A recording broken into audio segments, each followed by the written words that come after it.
How do we set sales appointments? By doing cold outreach. I think a lot of salespeople and business owners, entrepreneurs completely misunderstand how to approach cold outreach when it comes to setting sales appointments or booking sales calls for their product or service. They make a terrible mistake. They make the call and they begin the pitch right away to the gatekeeper, to whoever answers the phone.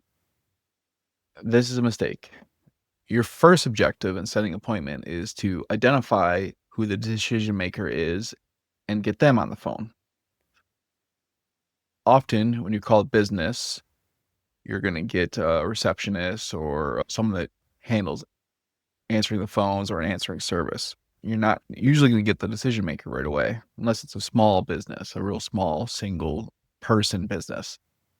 And maybe that's who you're trying to target, and great, you got the decision maker on the phone. Either way, right off the bat, you want to identify who the decision makers are. That's objective one, is first find out if this is a real phone number and it's connected still. Second, who are you talking to right now? Are you talking to a gatekeeper? Are you talking to the decision maker? And if you're not talking to the decision maker, how do you get the decision maker on the phone? Are they available? Are they interested? Who are they? What do they do? What are their interests? What are their pain points? Do they need your service?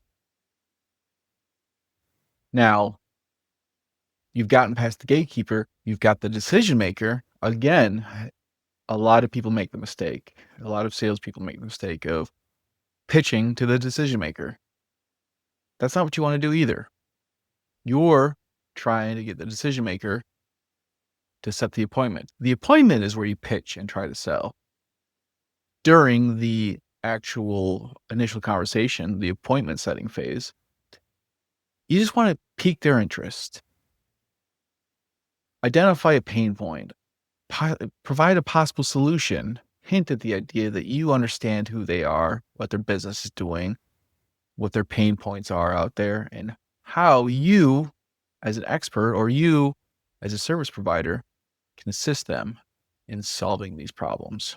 A great appointment setter isn't going to pitch. They're going to sift through all the noise. They're going to get on the phone with the decision maker, and they're going to establish that their call is slightly different. Now, this decision maker is taking tons of spam emails, tons of spam calls, a bunch of text messages, but for some reason, you're able to sift through the noise and establish yourself as someone that can help them, guide them through the noise towards the actual solving of the problem they're experiencing. Look, there's a lot of spam out there. There's a lot of nonsense. There's a lot of it's never been easier to send 1,000 calls a day, 10,000 emails a day, 100 texts a day. It's never been easier just to use AI voice, robocall, auto dial, and just spam your prospects to death. Look, if you're the person that's able to be human, connect, give them a glimpse, a hint that you can emotionally connect with them and help solve their problems, you've got them. They're interested. Be interesting. Be entertaining. Be worth the call. If more now than ever, a human interaction, the idea that there could be human interaction at the other end of this call will be very successful, will help book the appointments way easier than you might think. So just making the calls, making the connections will book the appointments. This is how you set a sales appointment when doing cold outreach.